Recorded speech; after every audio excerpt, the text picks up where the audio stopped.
Bismillahirrahmanirrahim. In the name of Allah, the most beneficent and the most merciful. Dear students, today we are going to study our short story number 12,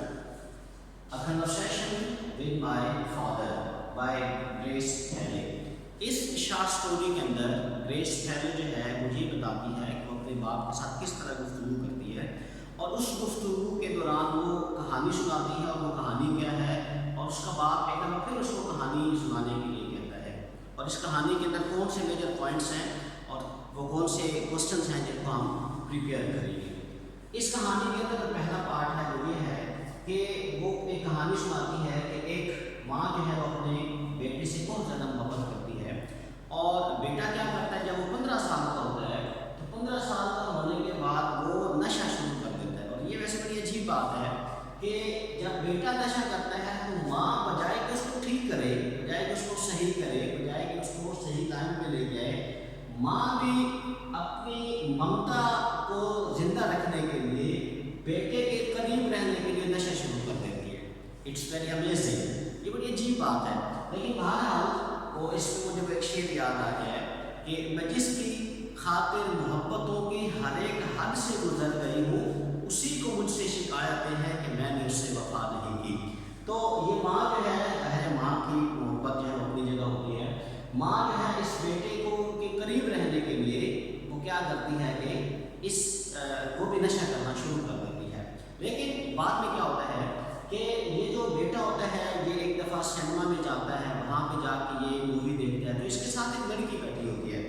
तो ये लड़की से उससे दोस्ती कर लेता है और वो दोस्ती जो है फिर मोहब्बत में बदल जाती है और ये फिर अपने आप को ठीक कर लेता है और ठीक करने के बाद उसी लड़की से ये शादी कर लेता है। इसकी माँ अभी भी इसकी मोहब्बत में है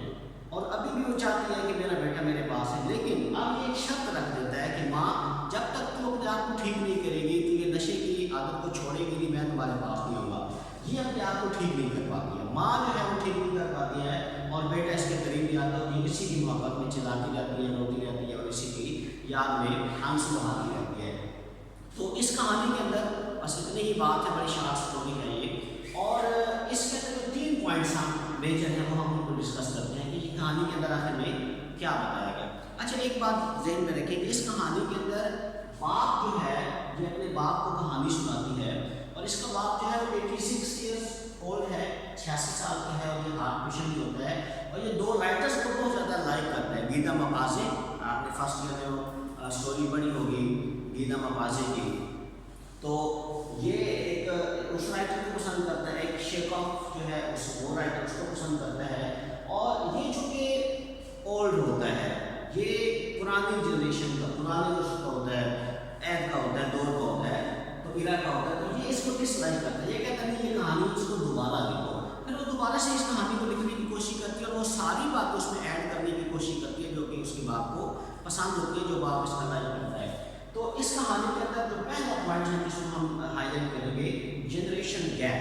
कि हमारी सोसाइटी में भी जनरेशन गैप पाया जाता है। आप देखते हैं अपने घरों में कि जो हमारे बाप या वालिदैन कहते हैं बेटे वो नहीं करते हैं, बेटे कहते हैं नहीं जी अब्बा जी कानून समझ नहीं आ रही है, अब्बा जी आपको इस बात की समझ नहीं है कि ये जदीद दौर आ गया है। तो जनरेशन गैप जो कि इस राइटर ने बताया है वो आज की सोसाइटी में भी एग्जिस्ट करता है और हम उसको अपनी सोसाइटी में देखते हैं। Another important point is incapable to adapt himself, कि जो बाप है वो अपने आप को जदीद दौर के तकाज़ों के मुताबिक पूरा नहीं करता है, वो अपने आप को अडेप्ट करने की, अपने आप को चेंज करने की, अपने आप को मोल्ड करने की ज़रूरत महसूस नहीं करता है, बल्कि वो अपने उसी ख्यालात में, उन्हीं विचार को जिंदा रहने की कोशिश करता है। The third point is things about his past. आपको पता है कि जब इंसान बूढ़ा हो जाता है, आपने गुड बाय से चिप्स पढ़ा होगा, उसके अंदर भी वो क्या करता है कि जो बूढ़ा इंसान होता है वो अपने ही यादों में रहता है, वो अपने ही पास्ट में खोया रहता है और उसको वही अच्छा लगता है, क्योंकि जदीद दौर के अंदर बूढ़े लोगों की कोई ज़्यादा जगह नहीं होती है। आप देख लें अपने घरों में कि जो हमारे पेरेंट्स जो एजेड हो गए हैं उनकी हमारे घरों में कितनी अहमियत है। और यूरोप में अगर आप चले जाए वहाँ पर उन्होंने ओल्ड हाउसेज बना लिए हैं, वहाँ पर तो उनको बिल्कुल घरों से उनको बाहर निकाल दिए। लेकिन हमारे यहाँ चूँकि एक फैमिली सिस्टम मौजूद है और हम इस पर बिलीव भी करते हैं, तो इस वजह से हम अपने पेरेंट्स की मोहब्बत भी ज़्यादा करते हैं और फिर उनका ख्याल भी ज़्यादा रखते हैं। लेकिन ये बूढ़े क्या करते हैं कि वो इस सोसाइटी में एडजस्ट नहीं हो पाते हैं। आप देख लें जो जितनी भी जदीद टेक्नोलॉजी लेटेस्ट टेक्नोलॉजीज़ हैं, वो बच्चे तो बहुत ज़्यादा उसमें एडवांस हैं, लेकिन हमारे जो पेरेंट्स हैं, जो हमारे जो आबा अजदाद हैं, जो हमारे बूढ़े हैं, उनको मोबाइल यूज़ करने नहीं आता। तो बात ये कुछ ऐसे पॉइंट्स हैं कि वो अपने पास्ट के बारे में सोचता रहता है और पास्ट के बारे में ही वो मगन रहता है, और वो ये चाहता है कि सारे जो सोसाइटी है, जो दुनिया, वो उसी के मुताबिक आ जाए, लेकिन इट्स इम्पॉसिबल। तो ये 3 पॉइंट्स हैं, और इसमें जो यूनिवर्सिटी के हवाले से जो 3 क्वेश्चन हैं वो मैं आपको बता देता हूँ। 2 क्वेश्चन हैं कि आपने दोनों के कैरेक्टर स्केच में लिखना है। एक तो कैरेक्टर स्केच ऑफ फादर के ऊपर आपने लिखना है कि इसके ख्यालात क्या थे, ये किस तरह की लाइफ गुजारना चाहता है, और ये क्या चाहता है, और ये क्या चाहता है कि किस बारे में लिखा है। और दूसरा जो क्वेश्चन है वो है कि राइटर का जो कैरेक्टर स्केच है, हम उसके बारे में लिखेंगे कि उसके सोच क्या थी और वो जनरेशन में कैसे फॉलो करते हैं। अगर आपको इस लेक्चर में कोई भी कमी हो, आप कमेंट में जाके आप उस पर कमेंट भी कर सकते हैं, क्वेश्चन भी मुझसे पूछ सकते हैं, तो इंशाल्लाह मैं बेहतर और ज़्यादा अच्छे अंदाज से आपको समझाने की कोशिश करूँगा। ओके, थैंक यू, अल्लाह हाफिज़।